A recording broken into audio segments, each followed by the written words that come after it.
চলমান বন্যায় দুর্গতদের পাশে দাঁড়ানোর আহ্বান জানিয়েছেন প্রধান উপদেষ্টা ড মোহাম্মদ ইউনূস। দেশের বন্যা পরিস্থিতি মোকাবেলায় করণীয় নিয়ে আজ অন্তর্বর্তীকালীন সরকারের উপদেষ্টা পরিষদের জরুরি বৈঠকে এ আহ্বান জানান তিনি। প্রধান উপদেষ্টা ড মোহাম্মদ ইউনূসের সভাপতিত্বে রাষ্ট্রীয় অতিথি ভবন যমুনায় অনুষ্ঠিত বৈঠকে বন্যার্ত এলাকায় উদ্ধার কার্যক্রম, ত্রাণ বিতরণ সহ অগ্রাধিকার করণীয় নিয়ে আলোচনা হয়। বৈঠকে গণ অভ্যুত্থানে যারা নিহত ও আহত হয়েছেন তাদের জন্য একটি ফাউন্ডেশন প্রতিষ্ঠা করার সিদ্ধান্ত গ্রহণ করা হয়। নানা দাবিতে বিভিন্ন গোষ্ঠীর প্রতিবাদে জনদুর্ভোগ যেন সৃষ্টি না হয় সে বিষয়ে এবং এর সমাধানের বিষয় নিয়েও বৈঠকে আলোচনা হয়। এছাড়া বৈঠকে বাংলাদেশের কোস্টাল ফিশারিতে বিদেশি কোনো ট্রলার যেন অনুপ্রবেশ করতে না পারে এজন্য কোস্টগার্ডকে নির্দেশনা প্রদান করা হয়।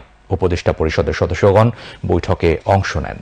বৈঠক শেষে উপদেষ্টা পরিষদের ৩ সদস্য সৈয়দা রিজওয়ানা হাসান, নাহিদ ইসলাম ও আসিফ মাহমুদ সজীব ভূঁইয়া সাংবাদিকদের ব্রিফ করেন। পানি, কৃষি, মৎস্য এই সমন্বয়ের ব্যাপারটা আমাদের অনেক আলোচনা করা হয়েছে।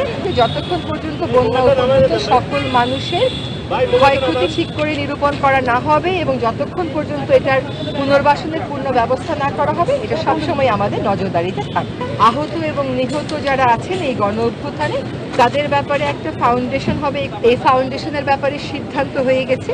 এই ফাউন্ডেশনের প্রধান হিসাবে আপাতত থাকবেন আমাদের মাননীয় প্রধান উপদেষ্টা। আমরা একটা কমিশন করব।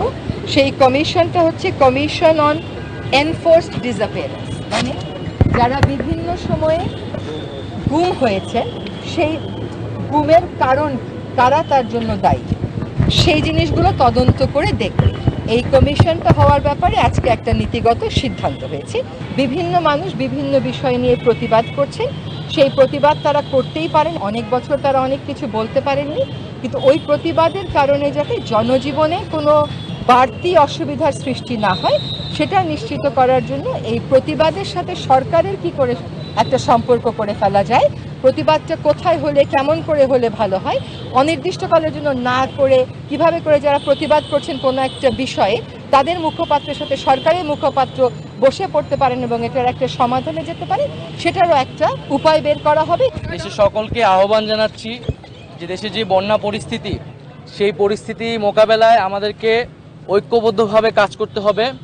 গণ অভ্যুত্থানে যেভাবে জাতি ঐক্যবদ্ধ হয়েছিল, আমরা একইভাবে দেশের সকল সামাজিক রাজনৈতিক শক্তি এবং রাষ্ট্রীয় শক্তির প্রতি আহ্বান জানিয়েছি, নির্দেশনা দিয়েছি যাতে আমরা একত্রে এই বন্যা পরিস্থিতিকে মোকাবেলা করতে পারি এবং বাংলাদেশের মানুষকে রক্ষা করতে পারি। ব্যবসায়ীদের প্রতি বিশেষ আহ্বান থাকবে যাতে তারা এখানে মানবিক দৃষ্টিকোণ থেকে এগিয়ে আসে এবং সরকারকে সহযোগিতা করে।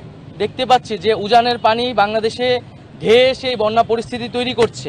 আগাম সতর্কতা এবং প্রস্তুতি নেবার সুযোগ না দিয়েই এই যে বাঁধ খুলে দেওয়া হয়েছে, এটির মাধ্যমে ভারত অমানবিকতার পরিচয় দিয়েছে এবং বাংলাদেশের সাথে অসহযোগিতা করছে। আমরা আশা করব যে দ্রুত সময়ের মধ্যেই ভারত বাংলাদেশের জনগণ বিরোধী এ ধরনের নীতি থেকে সরে আসবে এবং আমরা কিভাবে একত্রে বাংলাদেশের জনগণ এবং ভারতের জনগণকে এ ধরনের প্রাকৃতিক দুর্যোগ থেকে রক্ষা করতে পারি সেই বিষয়ে সমাধানের পথ বের করতে হবে।